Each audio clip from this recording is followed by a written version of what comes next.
এই মুহূর্তে সবকথা বড় খবর, রীতিমতন সোশ্যাল মিডিয়া আপনারা জানেন যে ভাই ফুরফুরা শরীফের পীরজাদা নওশাদ সিদ্দিকী যে ভাঙড়ে 2021-এ ওনাকে এমএলএ বিধায়ক করেছে আপনারা জানেন। যেহেতু সামনে বিধানসভা ভোট, রীতিমতন ভাই আমরা সোশ্যাল মিডিয়ায় দেখতে পাচ্ছি যে আইএসএফ দলটাকে নিয়ে বাংলায় ঝড় উঠছে। কেন? আইএসএফের যারা নেতা কর্মী তারা বলছে যে ভাঙড়ে নওশাদ সিদ্দিকী যেভাবে আমাদের পাশে থেকে আমাদের যেভাবে কাজ করেছে আমরা গর্বিত। আইএসএফের নেতা কর্মীরা বলছে। তো সেইখানে ভাঙড়ে 2026-এ বিধানসভাতে কিভাবে তোমার শওকত মোল্লা ক্যানিংয়ের শওকত মোল্লা তৃণমূলের নেতা উনি কিভাবে নওশাদকে ওখানে হারাতে পারে?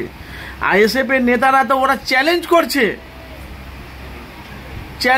2026-এ নওশাদকে আমরা ভাঙড়ে জিতাবো। তো সেখানে কি বিরোধী দল ক্ষমতা দেখিয়ে লাঠির জোর দেখিয়ে আইএসএফের দলটাকে বাংলাতে মুছে দেওয়ার চেষ্টা করছে? কেন? আপনারা দেখতে পাচ্ছেন সোশ্যাল মিডিয়ায় যেভাবে গরিব অসহায় মানুষের পাশে দাঁড়িয়েছে ফুরফুরা শরীফের বিধায়ক ফুরফুরা আব্বাস সিদ্দিকী ছোট ভাই নওশাদ সিদ্দিকী, যিনি ভাঙড়ের এমএলএ বিধায়ক নওশাদ সিদ্দিকী, রীতিমতন দেখতে পাচ্ছি যেভাবে গরিব অসহায় মানুষের পাশে দাঁড়িয়েছে। আশা করি ওরা মনে হয় আইএসএফকে ছাড়া কাউকে ভোট দেবে না। এটা কিন্তু একদম আমরা 100-র মধ্যে 100% আমরা অঙ্গীকার করতে পারি।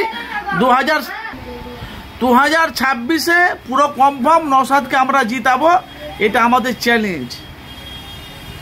কেন ভাই আমরা সোশ্যাল মিডিয়ায় দেখতে পাচ্ছি যে 2026-এ আসার আগে যে 2021 থেকে 2025 পর্যন্ত 5 বছর এখনো হয়নি, লাগাতার যেভাবে আইএসএফের দলটা মানুষের কাছে পৌঁছে গেছে,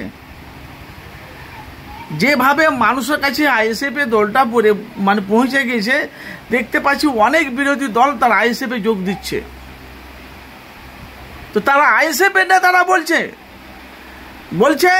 এখানে শওকত মোল্লার এখানে কোনো প্লেস পাবে না, এখানে শওকত মোল্লা কোনো প্লেস পাবে না। তার সাথে সাথে যে সোশ্যাল মিডিয়ায় যেভাবে এখন ঝড় উঠছে, বলছে নওশাদ সিদ্দিকী আমরা যে আইএসএফকে এভাবে এই কারণে সাপোর্ট দিই, হকের লড়াই লড়ে, সত্যটা লড়ে, মানুষের পাশে হকের কথা বলে, এই জন্যে ওদের চাই চলন কথাবার্তা লেনদেন থেকে পীর পরিবারের সন্তান থেকে এই কারণে আমরা নওশাদ সিদ্দিকীকে আমরা সাপোর্ট করেছি। এই কারণে এখন অবধি নওশাদ সিদ্দিকীর কোনো ব্যাক রিপোর্ট বেরোয়নি। এই জন্যে বাংলার মানুষ তারা 2026-এ তারা নওশাদকে চাইছে।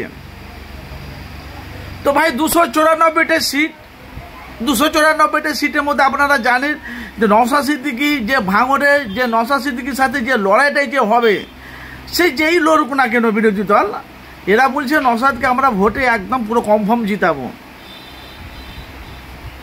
তার সাথে সাথে আপনারা দেখতে পাচ্ছেন গতকালকে যে ভাঙড়ে যে লড়াইটা যে হলো নমিনেশন জমা দিতে যে মাদ্রাসায়, একদম পুরো বিক্ষোভ। কেন আমরা দেখতে পাচ্ছি যে সোশ্যাল মিডিয়ায় যেভাবে ঝামেলাটা অশান্তি হয়েছে, এখন অবধি ফুটেজটা ভাই আমি পাইনি। তো দোষটা এরা তো আইএসএফের কর্মীরা বলছে নমিনেশন জমা দিতে যে আমাদের ওপর আক্রমণ।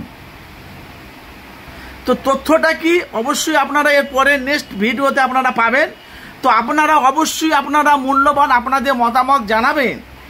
ভাঙড়ের গরিব অসহায় মানুষের পাশে নওশাদ সিদ্দিকী, এরা বলছে 2026-এ আমরা নওশাদকে একদম জিতাবো, কোনো বিরোধী দল আমাদেরকে করতে পারবে না, কিনতে পারবে না। তো আপনাদের মতামত জানাবেন ভাই। আপনারা জানেন যে আমি মানুষের কাছে সত্যটা তুলে ধরি, আইএসএফের নেতারা এইভাবে বলছে, কিন্তু সোশ্যাল মিডিয়া আপনারা দেখতে পাচ্ছেন। আপনাদের মূল্যবান মতামত জানাবেন।